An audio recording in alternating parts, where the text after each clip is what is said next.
Hello friends, मैं आदर्श एक बार फिर से आ गया हूँ आप सभी के लिए एसएससी सीजीएसएल के मोस्ट इंपॉर्टेंट क्वेश्चंस लेकर। ये सारे क्वेश्चंस प्रीवियस ईयर के से उठाए गए हैं और सारे क्वेश्चंस बहुत ही ज़्यादा इंपॉर्टेंट होने वाले हैं। ये सारे क्वेश्चंस आपके इकोनॉमिक्स यानी कि अर्थव्यवस्था से लिए गए हैं। तो चलिए हम ज़्यादा टाइम वेस्ट नहीं करेंगे और स्टार्ट करते हैं अपनी वीडियो। आपका पहला क्वेश्चन है, देश में कौन से 3 वर्षों की अवधि को योजना अवकाश के रूप में मनाया जाता है? देश में कौन से 3 वर्ष ऐसे हैं जिनको हम योजना अवकाश के रूप में मनाते हैं? आपके ऑप्शंस हैं सन 1965 से 68 तक, या फिर सन 1966 से 69 तक, सन 1968 से 71 तक, या फिर सन 1969 से 1972 तक। जल्दी इसका आंसर कमेंट कर दीजिए।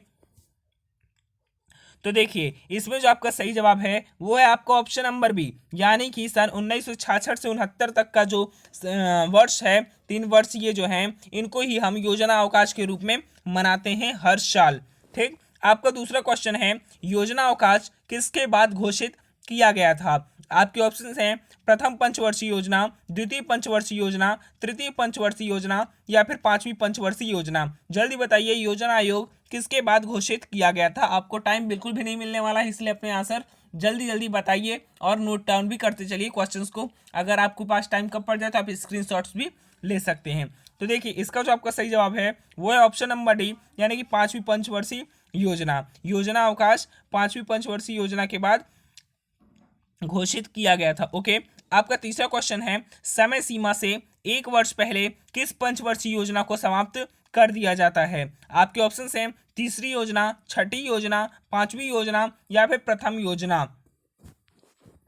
तो देखिए, इसका जो आपका सही जवाब है वो है आपका ऑप्शन नंबर सी, यानी कि पांचवी योजना। समय सीमा से 1 वर्ष पहले पांचवी पंचवर्षीय योजना को समाप्त कर दिया गया था। और ये सबसे पहले किसके द्वारा किया गया था? दादा भाई नौरोजी के द्वारा। किसके द्वारा? दादा भाई नौरोजी के द्वारा। आपका चौथा क्वेश्चन है, योजना आयोग की जगह एनआईटीआई आयोग बनाया गया। एनआईटीआई आयोग का पूर्ण विस्तार क्या है? एनआईटीआई आयोग मतलब कि नीति आयोग। ओके। आपको इसका फुल फॉर्म बताना है। तो आपके ऑप्शंस हैं national institute of team India, national institute for transforming India, new India and team India. इनमें से कोई नहीं। जल्दी से अपना आंसर बताइए, एनआईटीआई का फुल फॉर्म क्या है? तो देखिए, इसका जो आपका सही जवाब है वो है आपका ऑप्शन नंबर बी, यानी कि national institute for transforming India. Okay. योजना आयोग की जगह नीति आयोग बनाया गया और नीति आयोग का पूर्ण विस्तार national institute for transforming India है।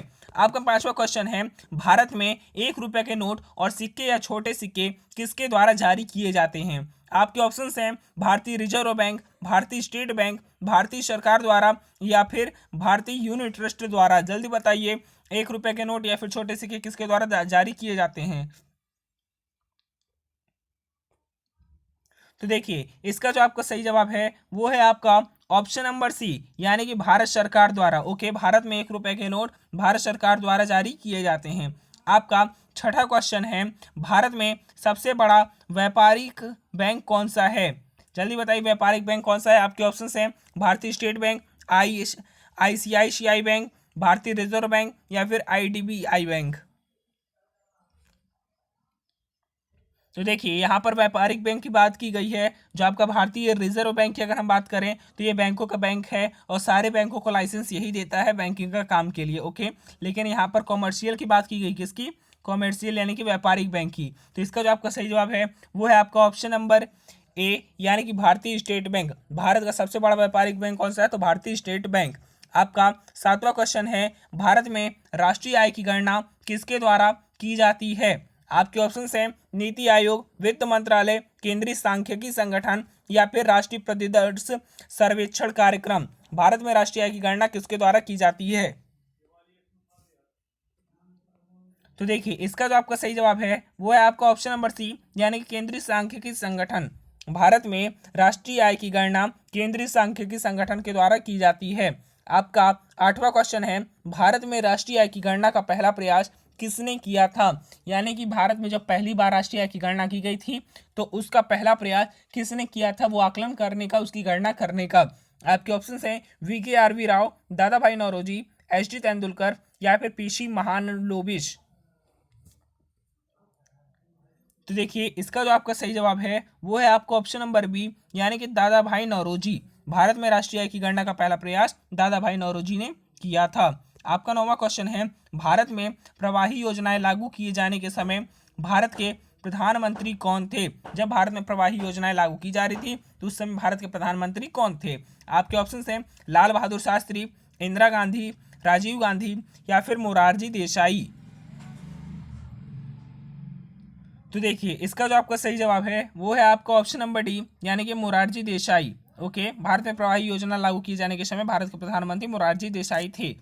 आपका सॉरी दोस्तों, कुछ दिक्कत हो गई थी।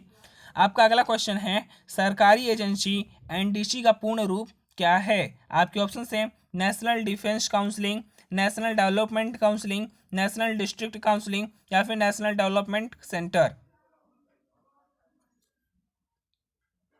तो देखिए आपका जो एनडीसी का फुल फॉर्म है, यानी कि सरकारी एजेंसी एनडीसी का पूर्ण रूप, वो है आपका ऑप्शन नंबर, किसको बताऊं, जल्दी से बोलिए, आपको क्या लगता है? तो देखिए इसका जो आपका सही जवाब है वो है आपका ऑप्शन नंबर बी, यानी कि नेशनल डेवलपमेंट काउंसिलिंग। सरकारी एजेंसी एनडीसी का पूर्ण रूप नेशनल डेवलपमेंट काउंसिलिंग है। ओके दोस्तों, ऐसे करके आपके एसएससी सीएचएस के मोस्ट इंपॉर्टेंट खत्म होते हैं। हम कल फिर मिलेंगे ऐसी एक मज़ेदार वीडियो के साथ। तब तक के लिए अगर आप हमारे साथ चैनल पर अभी तक नहीं जुड़े हैं तो चैनल को सब्सक्राइब करके बेल आइकन को प्रेस कर दीजिए, और हमारे साथ आप ऐसे करके जुड़ सकते हैं। अगर आपको कोई भी क्वेश्चंस पूछना हो तो आप हमारे टेलीग्राम चैनल पे भी ज्वाइन हो सकते हैं, जिसका लिंक मैंने डिस्क्रिप्शन बॉक्स में दे दिया है। हम कल फिर मिलेंगे, तब तक के लिए धन्यवाद।